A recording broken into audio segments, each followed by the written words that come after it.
Chuck Broquet here from Salt in the Valley. Now here's an interesting lesson. The appeal is to read the Book of Mormon. Okay, let's take a look at it again today. Do you have your copy ready with pen in hand? First, to establish truth.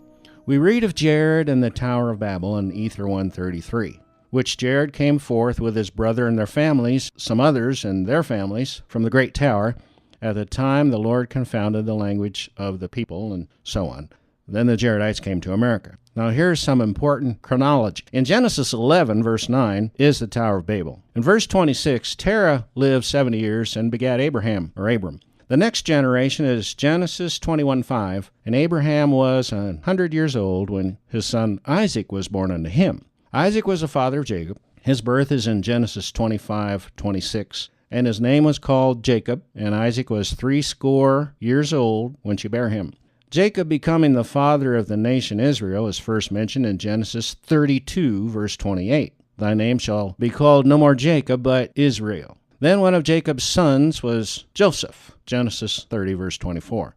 Is that clear so far? Babel, the Jaredite voyage, Abraham, Isaac, Jacob, or Israel, and then Joseph. So here in the Book of Mormon, here's what we have. The Jaredites made the first migration to America right after Babel. They're stuck over here in America. Did they know anything about the Apostle Paul? No. Did they know anything about the futures of Abraham, Isaac, Jacob, or Joseph? Well, you say no. But the Book of Mormon claims they knew all about them. In Ether 4:14, come unto me, O ye house of Israel. I'd like to ask Prophet Monson to explain this. These Jaredites would know no more about Abraham or Israel than they knew about George Washington and America.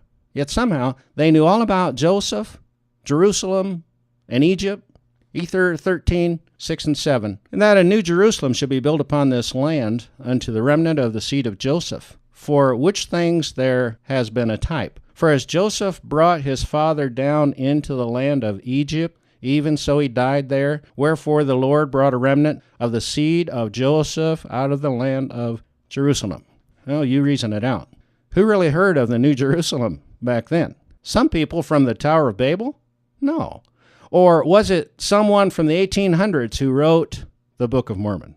Now here's the second problem for our LDS friends to consider. To really know nothing of the house of Israel, Joseph, Egypt, and Jerusalem from the past, then do you think Mormonism knows anything about the New Jerusalem of the future? Is that helpful? I hope that's helpful, friend. You know, the impossibilities are staggering. But do you think any of this is easy for your LDS neighbor? Friend, that's hard. I mean, we need to understand that. That's very hard. So please share gently with them and with compassion. Let's be sure that we love them. If we don't love them, it's probably better if we don't say anything at all. But I hope you can share. I hope it helps.